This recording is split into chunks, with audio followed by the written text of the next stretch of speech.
is the Bible's final villain? For centuries, the running theory has pointed to some future European leader, the head of a revived Roman Empire. But what if everyone's been tailing the wrong suspect this whole time? Today, we're cracking open a completely different case file, one that suggests the ultimate bad guy isn't some new player on the world stage, but the return of its very first tyrant. So here's how we're going to break this down. We'll start by framing the case, and then we're going to follow three major clues: the location, the suspect's resurrection, and his biology. Then we'll connect all those dots with a crucial piece of history, and finally, we'll lay out the complete profile of this ancient figure. Okay, first things first, every good investigation needs a clear goal, right? Ours is to build a suspect profile, but we're only going to use the evidence left behind in these ancient texts. I mean, this is the question. It's a mystery that has captivated people for thousands of years. But what if the answer has been hiding in plain sight this whole time? For the longest time, the prime suspect has been a political leader from some kind of revived Roman Empire in Europe. But the theory we're digging into today, it points to someone way more ancient and, honestly, a lot weirder. A resurrected king from the very dawn of civilization. All right, let's get into the evidence. And like any good detective story, we're starting with geography. Where does a prophetic map actually tell us to look? Our first clue is all about location, location, location. Now pay close attention to the wording here. The prophet Micah uses the terms the Assyrian and the land of Nimrod pretty much interchangeably. That's not just a casual comparison, you guys. That's a direct link. This is our first pin on the map, ancient Mesopotamia. And it's not just a one-off. The prophet Isaiah is just as specific. He repeatedly, and I mean repeatedly, calls this end times figure the Assyrian. So it makes you wonder, right? If the prophets keep pointing us to Assyria and the land of Nimrod, why has everyone been so focused on Rome? This geographical clue is our foundation. Okay, on to our second clue. And this is where the case takes a sharp turn into the supernatural. Our suspect isn't just from a specific place.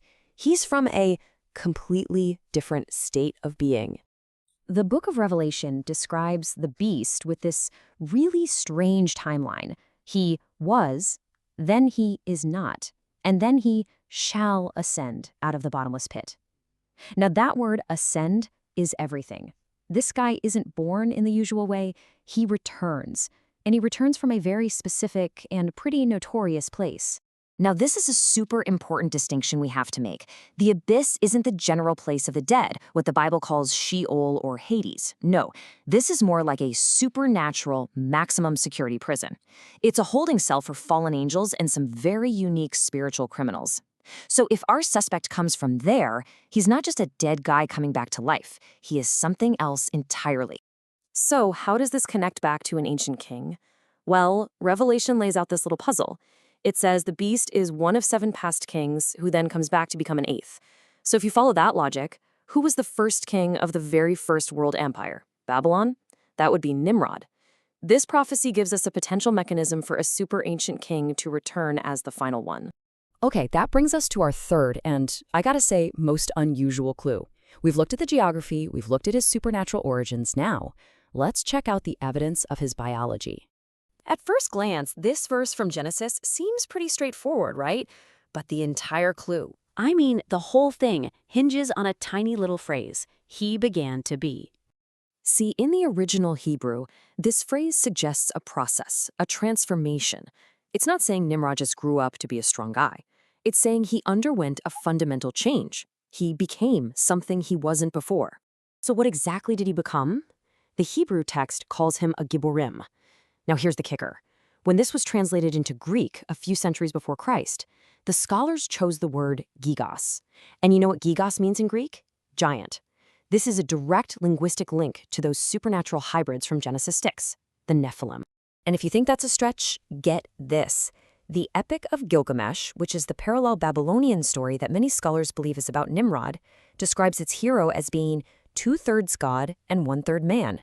So this isn't just a biblical interpretation. The historical record from outside the Bible seems to confirm this hybrid idea. So we have an Assyrian location, a resurrected king, and a hybrid nature. Now let's bring in the historical evidence that connects all these dots and really challenges that mainstream theory. This prophecy from Daniel is basically the cornerstone of the whole Roman antichrist theory. It says the people of the coming prince will destroy the temple. And history tells us the Romans destroyed the temple in 70 AD. So, case closed, right? Well, not so fast.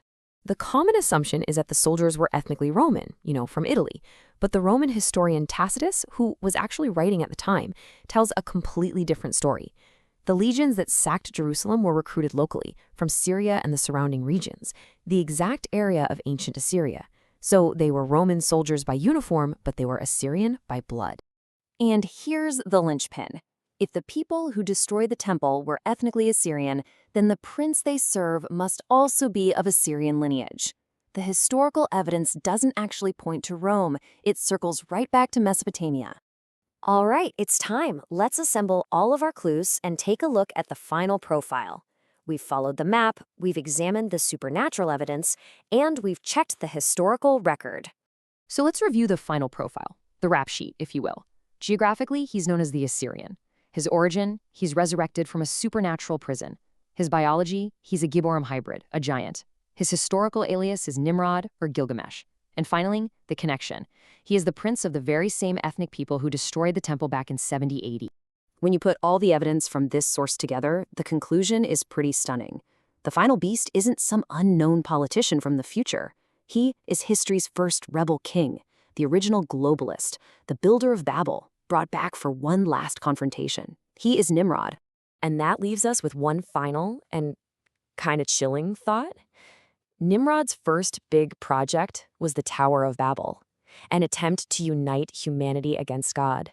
So, if he is in fact the one who returns, it really begs the question, what tower is he coming back to finish?